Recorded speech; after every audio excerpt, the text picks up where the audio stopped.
Welcome to another episode of Systematic Geekology.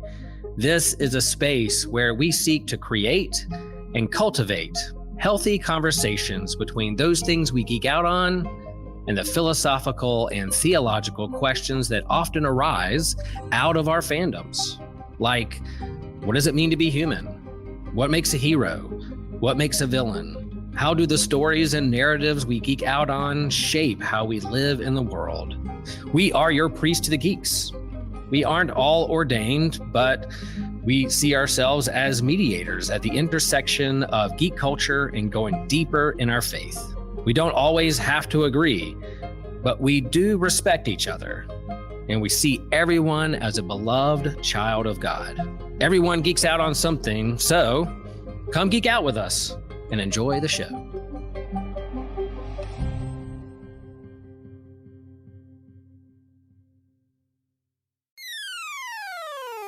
You're listening to an Unazal Ministries podcast. How do you know if an idea is really your own? How far is too far to save our planet? Guys, I am excited for this episode. I am Joshua Noel, and I'm here. This is an autobiographical podcast episode. I'm here with the one and only Isaac Clark to tell us his story. Isaac, how's it going? Great, thank you. Yeah. Much nicer down here than up there. Yeah. Also, Isaac sometimes is known as TJ, to be on Blackwell, but today he's Isaac Clark. So as always, this is one of our primary political episodes. We're going to be talking about EarthGov in the Dead Space video game franchise. This is kind of a continuation of an episode we did last year as part of our Religion in Our Fandom series. TJ and I talked about Unitology, the cult that makes up a lot of the story of Dead Space. Today, we're going to talk about the government behind all of it, how the two are related a little bit, that kind of stuff. It's going to be a fun episode, but as always, when we do our primarily political episodes, we like to start by identifying someone we think is a bad actor in politics, and later we'll identify someone we think is a good actor in politics. And it could be biblical, could be fiction, could be real, could be, whatever. It truly does not matter. Doesn't matter that much anyway. Yeah, I think I could say that. I'm trying to think something that's a bad actor in politics. There's something I saw recently that I thought was really relevant. It's a movie that came out. So I'm going to go with Ben Wyatt from Parks and Rec. The first time, when he was 18, he became the mayor of that town and just ruined the town immediately. Super funny. All right. I'll see that. I don't know if it's a bad actor or if she's just bad at politics. So I don't want to say Amanda Waller because I feel like she's trying to do good. She's just a bad person. Which is also true of Lex Luthor, in my opinion. Just saying. I'll go real life. There's this guy, Donald Trump. I think he might be the absolute worst person in politics ever. Personally, very selfishly motivated. Not a bad actor though. He's not an actor. Home Alone. But I do think his intentions in politics are mostly to benefit himself at the cost of others, and then other people in his own, friend group and of similar wealth at the cost of people who are immigrants and poor. And to me, that makes him a bad person with bad motives. Yeah, that kind of bad actor. Anyway. So with that, that's my answer. I'll put him as worse than Saruman personally. Anyway, and Lex Luthor. Guys, if you are listening and I didn't just alienate you all, because I know some people do like him for some reason. Not me. Please consider rating and reviewing our show on Podchaser or Good Pods. That helps the algorithms and search engines think that we're important. If you're not on the laptop, you're on your phone, and you're using Spotify or Apple Podcasts. Most people use those apps. If you rate, review, or comment there, that kind of flags them as this show's being important, manipulates the algorithm so other people want to hear us. So, maybe rate, review, comment on there. That'd be cool. Also want to do a shout out to one of our sponsors, Jonathan Augustin. You are awesome, man. I just remembered I need to get back up with you. I messaged you about a meeting online soon, so I will be doing that. If you guys want to also meet me online and me forget, or to get a shout out on our podcast, you can also support the show on Apple Podcast, Captivate, or Patreon for $3 a month or more. more is also cool. And if you want to hear more of our primarily political episodes where we talk about politics in our fandoms, the whole series will be down below in the description. So check that out. And without further ado, let's get into the main topic today. We're talking about EarthGov in Dead Space. So first, TJ, could you unpack some, like last time we did an episode, we talked about Dead Space, the Unitology tie-ins with that kind of cult. Could you just kind of summarize real quickly what we talked about then? Oh, Dead Space has, our main antagonistic faction are the Unitologists, not the Necromorphs. It's like a thing. But Unitology and EarthGov are kind of like, they're basically the same entity serving different purposes. Broad strokes, they're formed the same basic way.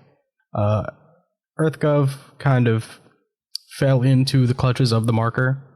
Unitology was entirely founded and based around the Marker.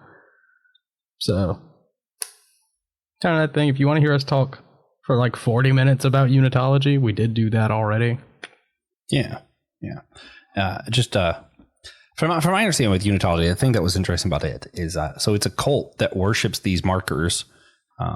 And basically, the cult is already about us all literally physically becoming one, which it's funny because we get into some of the differences of uniformity and unity in that other episode. And for those who don't know, TJ and I are also do a podcast, the Whole Church Podcast, that's all about church unity. So it's interesting for us to talk about that from that perspective. And the cult just happened to be right about some things. And the Marker is this other thing that isn't really attached to Unitology that just so happened to make everybody physically be one. So, it was more of a coincidence. I feel like the cult happened first, and then they just happened to find something that fit what they wanted their beliefs to be about, and then turn everyone into zombies, basically. Yeah. Space zombies. Well, they found the Marker, and they thought the Marker was cool, and the Marker was like, yeah, I think you guys are cool too. Worship me. And then they did. Yeah. So other than that, what is just your series as a whole, Dead Space as a whole? What is your background with Dead Space, TJ? So way back in the day, and for me that's like 2014 or 15. I was at a friend's house who just had way too many games, and I barely had any games. So when I left his house one day, I just took all 3 Dead Space games with me. It's like, I'm gonna play these. So I started playing Dead Space. Nice. Yeah. I think I probably started around the same time as you. I was much older than you. I was in college, but probably also 2014, 2015, something like that. Maybe 2013. I don't know. It's one of those games I had heard about for a long time. As a big PlayStation guy, I always wanted to play them. But as someone who grew up in a particular kind of Christianity, I was never allowed to play them because, they say bad words and they have blood, and video games with blood also make you violent and serial killers or something. I don't know. So I wasn't allowed to play them. So it was part of like I had a whole slew of games. I was waiting until I was on my own to play. And then it was like, hey, I'm in college and everybody else is getting drunk and, doing whatever. And I'm like, here's all these games I've been wanting to play. So I played them. Yeah. I don't care about people. I want to fight zombies in space. I don't need a party. And I fell in love with them immediately. And then I'm the kind of person who hyper fixates. So I got really into the lore and watching some of the YouTube videos and stuff. Probably last year before we did our other episode, I started getting more into the lore. At first, it was more just about, hey, cool, killing zombies in space is cool. I knew some of the stuff, thought it was interesting. Then as time's got on, I've got more into watching the YouTube videos, doing the research and learning stuff. I don't know how much I remember. This episode will be a test of that. But it was fun. Okay, so TJ, in the video games, before you get EarthGov, you have the Sovereign Colonies. And this is supposed to be in the same universe that we're in currently, in real life. Mm-hmm. So how do you get from where we are now, present day, to where the game says sovereign colonies happen? So in 2045, that sounds right. They have the Bering Strait, or the Battle of the Bering Sea. Because friction between the Soviet Union and the United States sparks eventually. And then, as you can imagine, in 20 years from now, if we went to war with Russia, it would be pretty bad. But in this, It is the USSR still. It might go back to the USSR. Yeah. The way things are heading. So maybe Dead Space is just right about everything. We'll see. But pretty much what happens is That war happens, and of course other countries get roped into it. But by this point, we also have a moon base, because space travel is a thing. And, we also get do have a resources space from force now in space. America. Like, this also could actually happen. Yeah. But at the same time, they were at war with the USSR. We were also building a moon base with China. But that was because of resources. We got the resource wars coming up. The resource scarcity on Earth eventually convinced the Earth to kind of be friendly with each other. Yeah, pretty much. So there was a secession war. How to get, that's later. That's how we get to EarthGov. Yeah, but yeah. So it's interesting. So you see some stuff that happened in Dead Space takes place when the sovereign colonies are still in place. Because of the resource war, as well as the Russian war, which made the resources harder, because now Earth is like desolate slightly. Nukes are bad for the planet, it turns out. And also we're running out of resources because we keep using fossil fuels. All this stuff really does seem like stuff that could happen. So we have the moon base, we have other stuff going on, and kind of the sovereign colonies are kind of like hush hush secret, not letting everybody know, but they're already doing some research into these markers that are like, how would you describe, like, physically, what do they look like? Pillars? Yeah. Like there's a word that starts with obscule. A duolith. Yeah. Instead of a monolith. Yeah.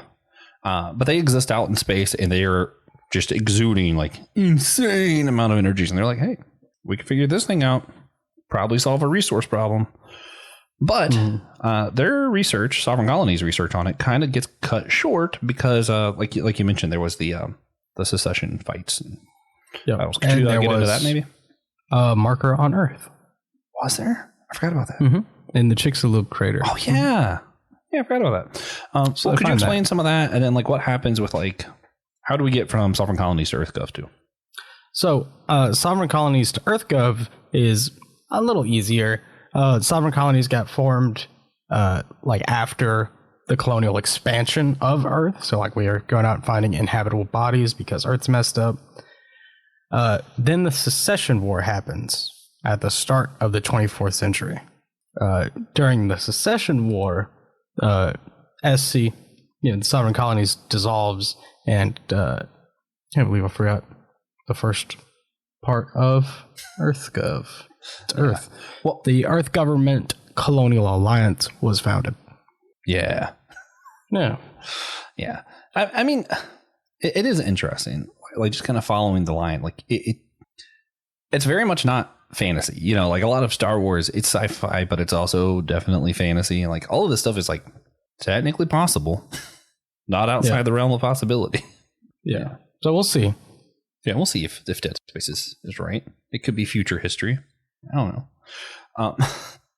No, I think what's interesting too, though, is like a lot of the history of what happened with EarthGov or like the sovereign colonies. Whenever you do find documents throughout the game, like you can find little like secret things that are documents that tell you about the history. Like you can just choose to find these and learn more your own, or you can just play through the game and you'll learn some of it and not learn other parts of it. But sometimes you'll find the documents and they're like highly redacted. So the game also uses a little bit of like intentional obscuring so that they don't have to explain it all if they don't want to. Yeah, which fair. I wouldn't either. Yeah, I mean it's a lot. It's easier to just get to, hey, look at that zombie thing, kill it. And that is why most people are playing. So that's fair. Yeah. Hello, friends. If you enjoy Systematic Ecology, a great way to support us and to keep us moving forward into the future is to be a patron on our Patreon network. If you're a Patreon, then you get live access to our YouTube exclusives like Comic Book Ketchup and Manga Mustard, Drinks with Tejas, and also some extra content there with our companion series to go along with our annual theme. If you're a patron, you get exclusive merch like t-shirts and handbags and mugs. There's also a bonus extra question that has extra content. In each episode, we go deeper into our faith and the questions that we're wrestling with, but we also do this extra question to jump in and share about, and patrons get to hear how we answer that question. There's discounts on our store. You get access to any future online D&D campaigns. You can easily access all of our Patreon content through our Spotify page where it says exclusive content for subscribers. That could be you folks. And all that being said, you get the satisfaction that you help us keep the lights on and keep us moving forward with our software, our marketing, our equipment, staying current in the podcast game. We love Systematic Geekology. We hope you do too. Support us moving forward. Thank you for all that you are. We know there's a lot of great choices and content out there, and you choose to listen to Systematic Geekology. Thanks, folks. We love you. Peace. So one thing you mentioned with like both the sovereign colonies and EarthGov, part of why they're able to happen is because things get so bad that the governments on our Earth are like, hey, we need to just combine for the survival of the planet, basically. What do you think, DJ, it would actually take for our world to get to like world peace or like a single government? I'm not really sure if it's possible. Yeah, me neither. I honestly, I think, because the truth of the matter is, like, we all like to think things happen really gradually, and a lot of the times they do, or things just like slowly get worse and worse. But a lot of times too, just all of a sudden tension builds and then one big thing happens, you know? And I feel like that's more likely. Like, I feel like it's more likely that things keep getting worse and then we have a nuclear war and we all just die than it is that things slowly get worse and eventually we're like, we should probably stop here. Yeah, I think if there's more than 1 billion people on Earth, their world peace is not really possible. Yeah, that's probably true. Well, especially with just like how much history and culture is behind everything. Like, our value systems aren't even the same in like Western and Eastern cultures. That's not necessarily a good or bad thing, but it makes peace a lot harder because it's like, okay, well, let's just all agree on this thing. And they're like, yeah, that value doesn't even translate. Like, what are you talking about? You know? Yeah, so it's pretty difficult. Yeah. Aside from literally God on Earth, I'm not sure if it's possible at all. Yeah, same. Okay, but we mentioned the markers. I briefly touched on like just like the incredible amount of energy they're putting off of, but could you maybe explain a little bit more, like what drew people to start researching the markers in the first place? Because the sovereign colonies do it, they lose research, then the EarthGov starts researching it again. Yeah, the markers do it. They compel people to spend more time with them so they can take them over. Yeah. And turn them into a living planet. Yeah. So that's the part that so there's really 3 parts of the game. So you have that like the cult thing that we talked about with the Unitology. We have that other episode. Check it out. I'll probably put the link down below. Then you have like the EarthGov stuff, the government, like what is the government doing? But then there's also just like the natural phenomena that happens. So where these markers exude incredible energy, but they also have like psychic powers. I don't know. How do you describe that in a way that doesn't sound as stupid? It's a sci-fi game. Yeah, I don't know. The markers are aliens, and they just plant little thoughts in your head. Yeah. Yeah, they have some kind of psychic energy, and it causes you it warps you into wanting to worship them and wanting to be a part of it. And then by being a part of it, you turn into what's called a necromorph, which is basically space alien, and it's terrifying. We don't have that on the sides, do we? Oh, no, we don't. Nah, it's terrifying, though. But because you're being compelled by this thing, it's kind of taking over part of your mind. Kind of a little bit of mind control.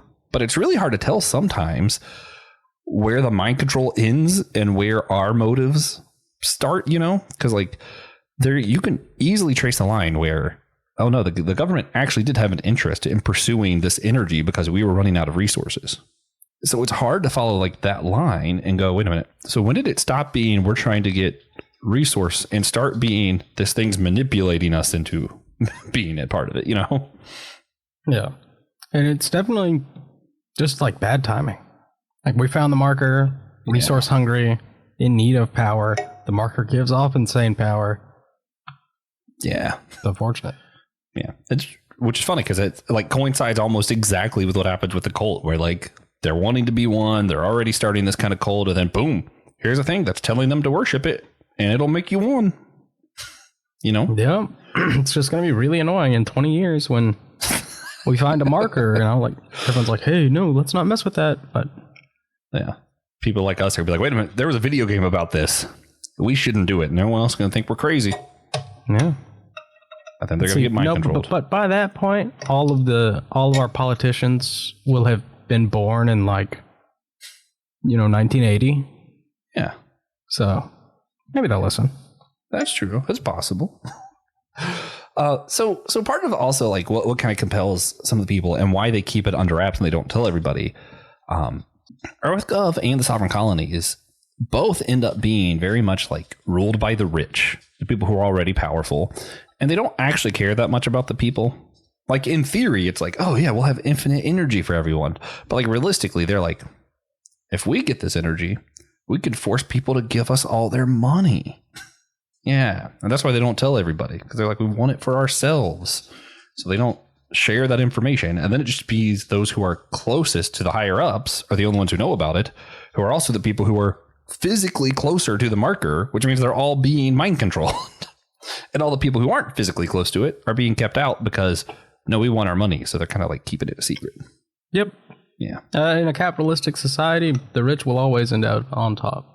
That's just the way it works. Yep. Life sucks. That's it. Hope y'all have a great new year. Get out there and make money. Yeah.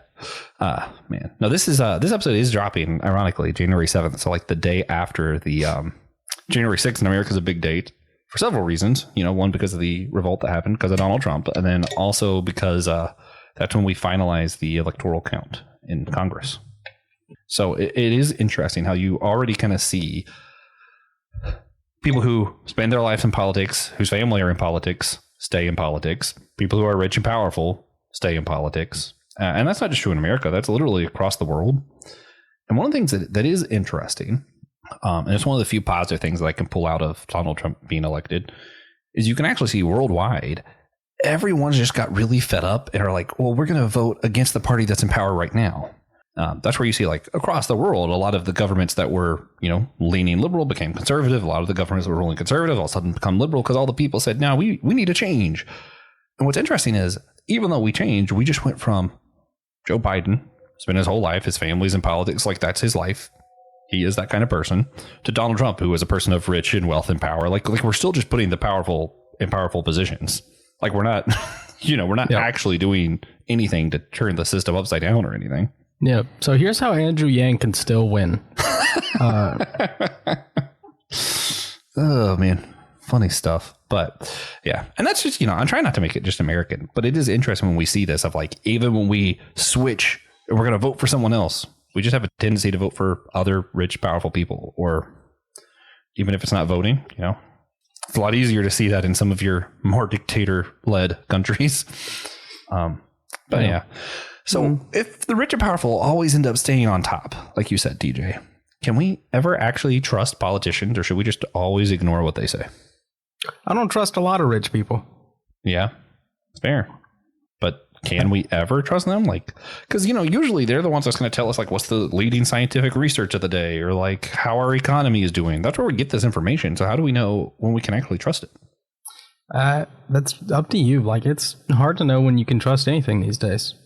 That's true. That's fair. So I would err on caution. Yeah. That's why I think it's important to see what are people from different sides of an argument saying about it. What are people from different fields saying about it? Some things you don't need to do that. If I'm looking at, virus research, I don't need to see what any religious sect says about it. Doesn't really matter.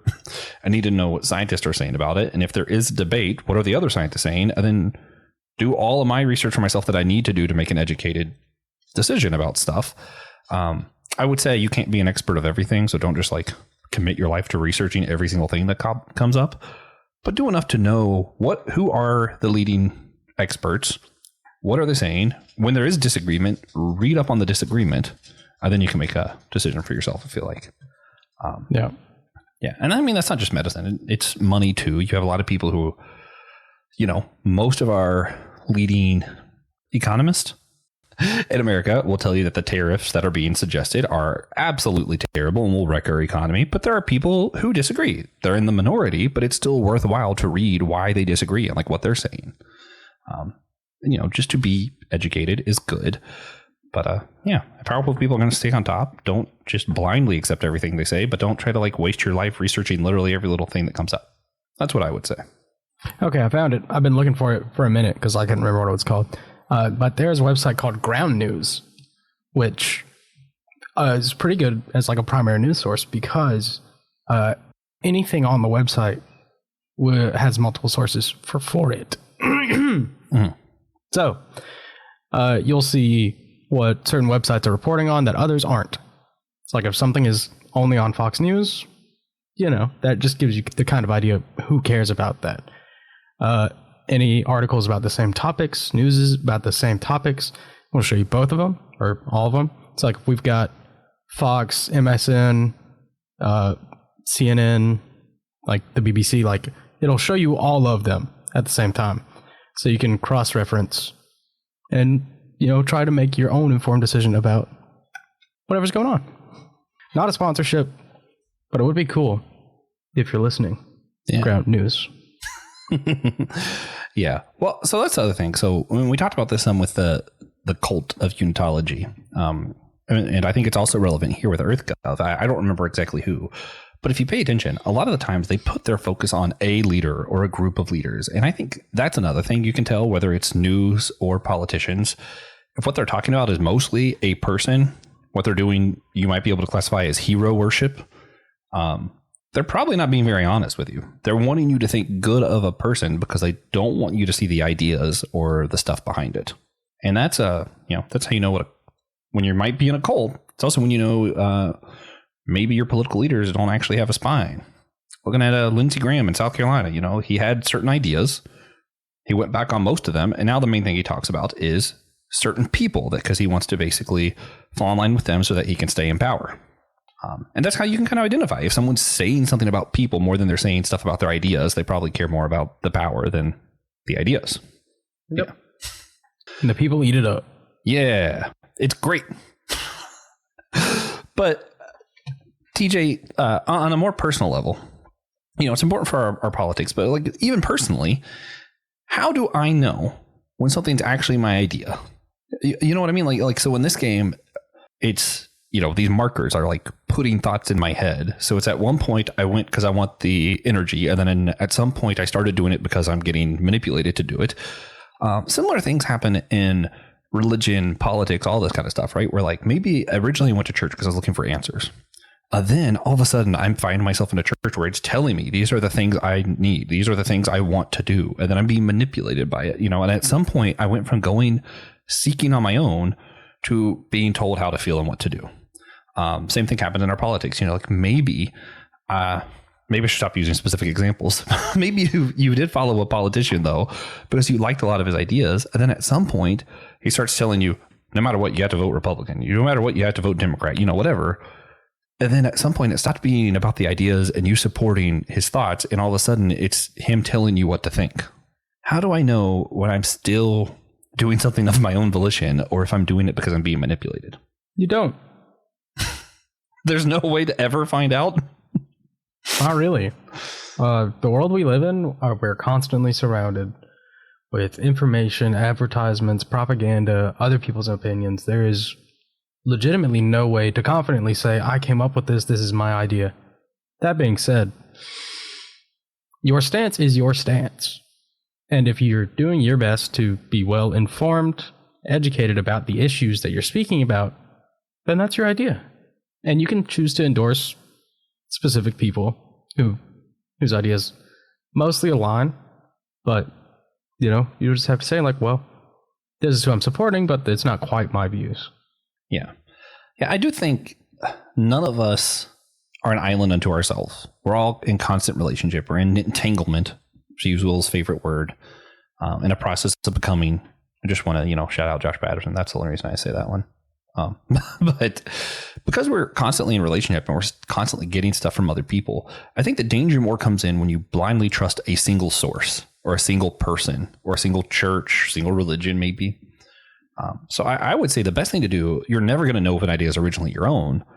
But I think the best thing to do if you're concerned about it being manipulated, don't get all your stuff from a single source, right? Like seek out other sources, seek out other informations, learn about other religions, other philosophies.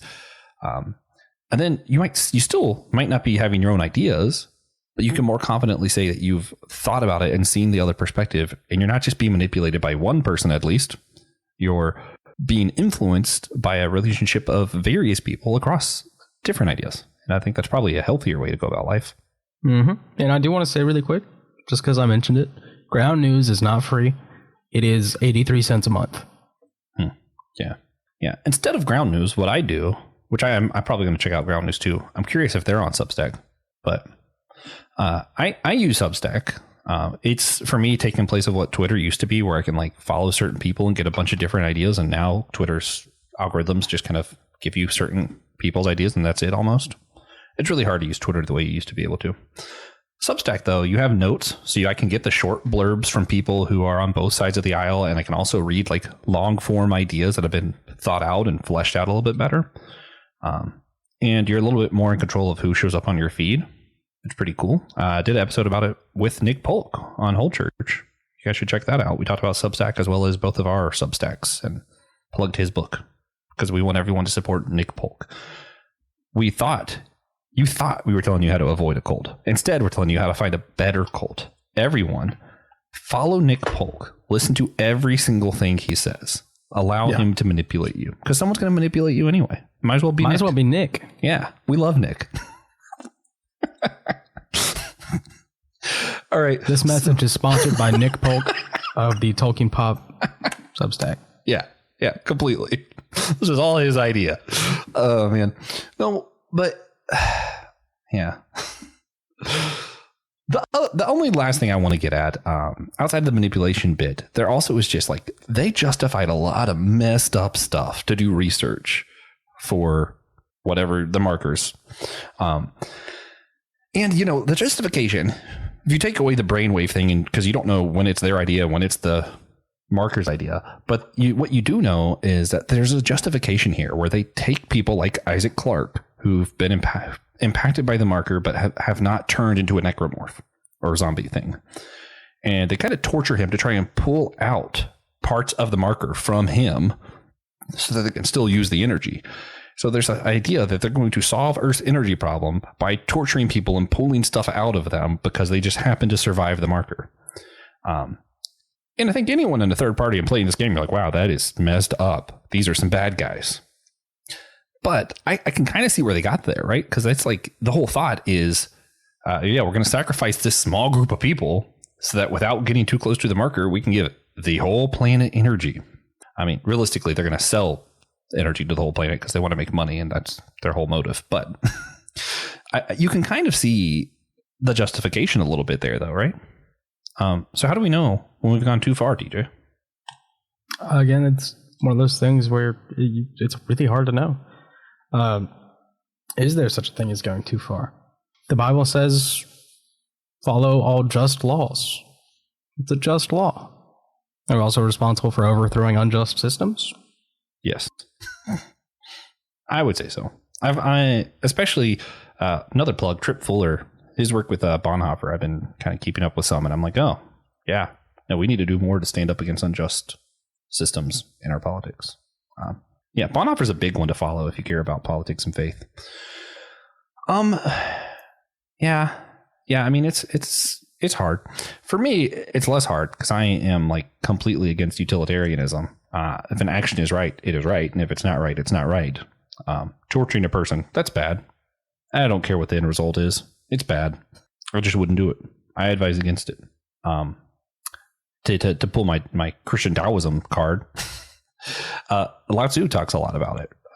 He writes about how we get so full of knowledge and so full of stuff that we no longer have room for what is right. We need to be an empty bowl. We need to empty ourselves of all this other stuff, what we think we know and all this stuff to find what is the way. If you think the way of God, Jesus, love, whatever, that's great. That's kind of where I fall. And when I look at something like this, I can ask either, what is the way, or I can ask, what would Jesus do? And I don't think the answer is torture someone, pull out any information we can. I don't think it matters what the end result is. That is not part of the way. And as someone who doesn't believe in time, it's hard for me to use the ends to justify any means because time's not real. So just do the right thing in each moment and it will turn out okay. Right. Naturally. Yeah, that's what I think. Like if you always do the right thing in the moment you're in, it'll be what is meant to happen is what will happen. Yeah. Yeah. If everybody does the right thing in each moment, that is. Yeah. You know, I can't control if TJ decides to shoot me in the shoulder. I'm just like, I just want to see how you'd live without your shoulder. You sure can't. I can't control that. He just decided I didn't want a shoulder. He didn't want me to have a shoulder. Then, yeah.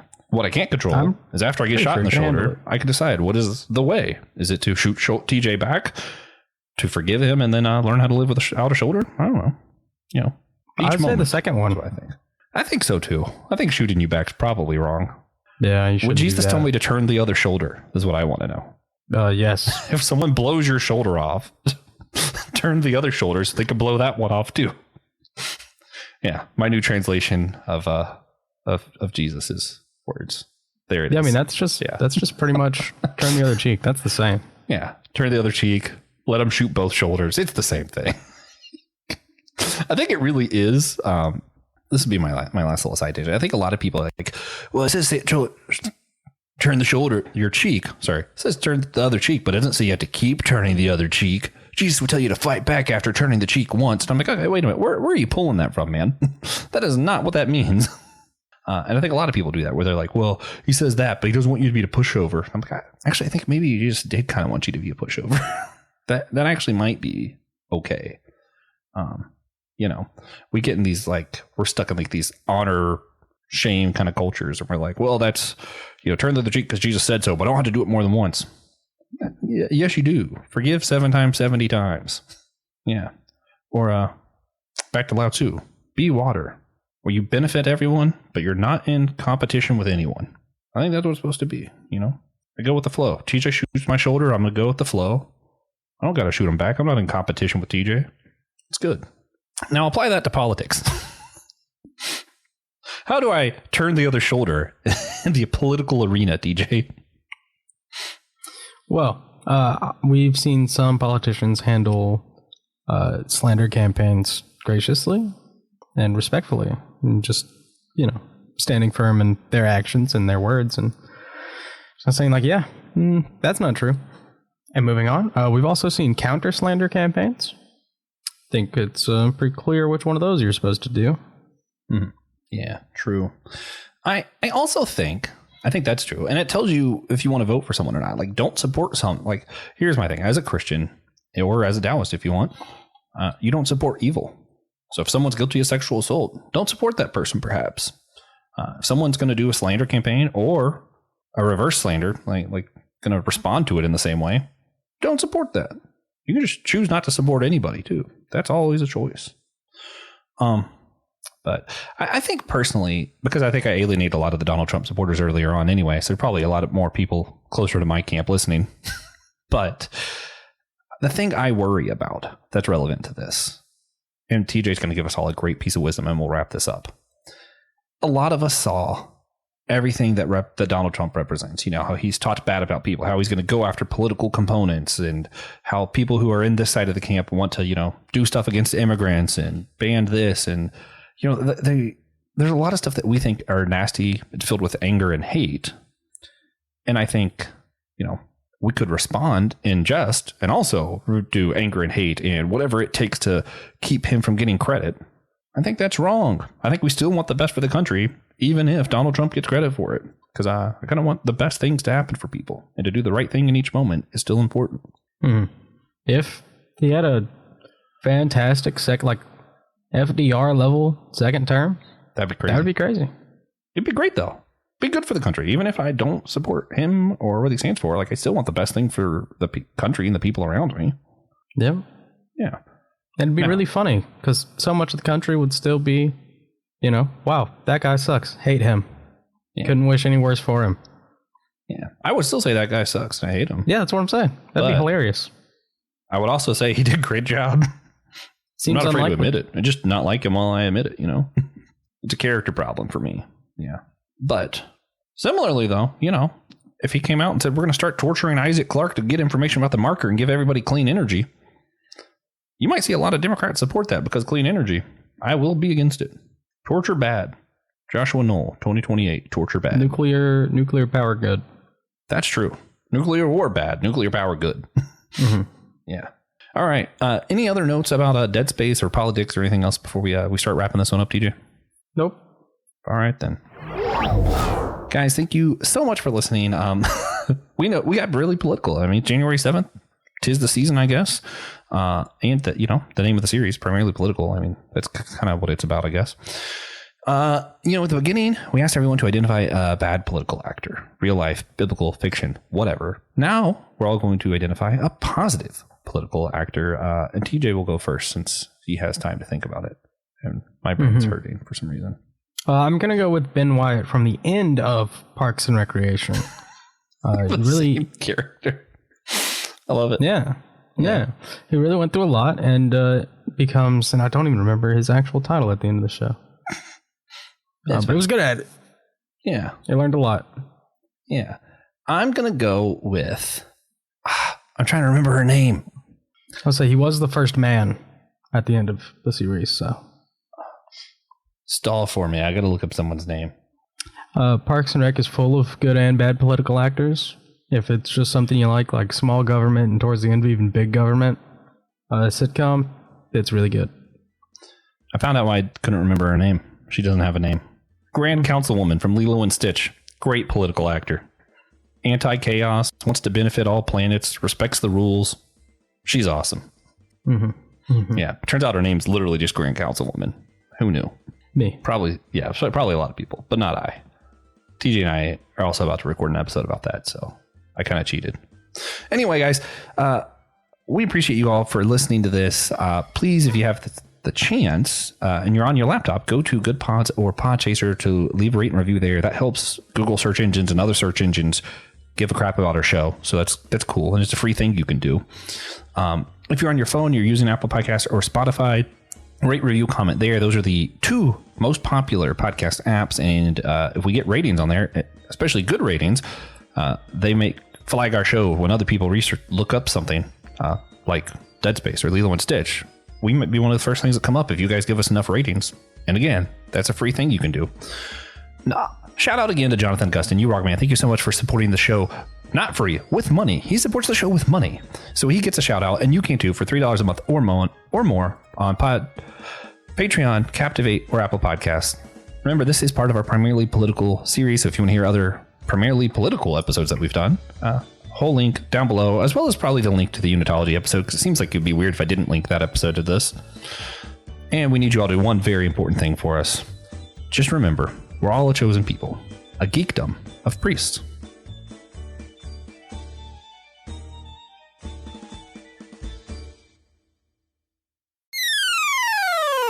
Check out our merch online at the SG Shop. There you can find clothing such as hat, extra soft t-shirts, sweaters, hoodies, and more things like glassware, mugs, bags, and posters. My favorite shirt design is the one that says all reading counts. So make sure you check out the store and find your new favorite merch.